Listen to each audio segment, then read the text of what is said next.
So, this was a fun and interesting read. This is episode 13 by Craig DiLouie. Episode 13 is the story of the last episode of a ghost hunting reality TV show hosted by a husband and wife team. For this episode, they, along with the rest of their team, head to a huge house that was once the site of paranormal experiments run by the government in the 70s, which ended when all the participants disappeared or went mad. It's sure to be their best episode yet, if they survive. So, Craig DiLouie is a Bram Stoker Award winner and the author of Children of Red Peak, which I also reviewed. I think a lot of his books are more maybe science fiction, pandemic apocalypse, or war themed, but this one and the previous one that I mentioned are more classic horror story themed. What I like about the books of his that I've read is that they explore bigger ideas and want to push genre boundaries a little bit. He takes a genre trope and plays with it, offering something that's pushed into the philosophical or speculative somewhat by the end. So you're left with something to think about later and some aspects that you can make up your own mind about. The author never tries to be too clever or too cool. He's just going further into an idea, and I think it's a great way to keep these genres fresh. By that, I mean to hint that the book does not end with a neat little mystery tied up at the end, like you would expect a haunted house story to. The author also has fun with the novel format here. We are told at the start that the book is the remaining documents of the filming of the last episode. So we have transcripts of raw footage, cast journals, and email and text conversations, and more.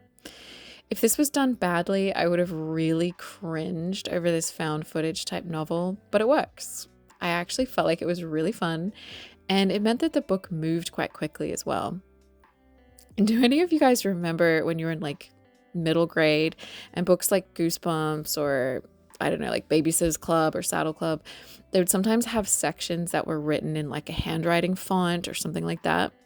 I'm not making like a direct comparison, but I always thought that was a really cool feature when I was a kid, and this book kind of reminded me of that for adults. I hope that doesn't kind of sound patronizing, but by that I just mean it was really fun and something different.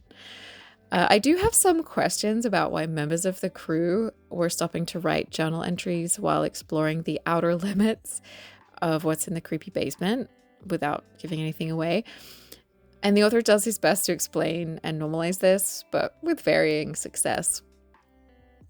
I was kind of willing to look past that though, because I was enjoying the story. I've always been a bit curious about weird paranormal things that the US government got up to in the 70s, partly in a wryly amused way, and partly because it makes for great and slightly mad stories. So I was happy to get into this book. I do think that the ending jumps the shark a little bit, and it all got a little bit outlandish. But when I think about it, it's no more than horror books in the 70s and the 80s did in their endings. It wasn't a book that really scared me or got under my skin, but I was entertained the whole time, and I liked the little sting of the last few pages. If you've read this book, you'll know what I mean. It was a nice little cherry on top of the story for me. Overall, this is an entertaining read, and I liked it. Probably because I knew going in that Craig DiLouie likes to genre bend and play with ideas, so I knew that ending would not be traditional. And I also like his writing style. I think if you know this going in and aren't expecting just another genre trope haunted house book in the traditional mold, you'll enjoy this one as well. It's a bit of a groovy trip. This one is for fans of the author, because you're going to like this.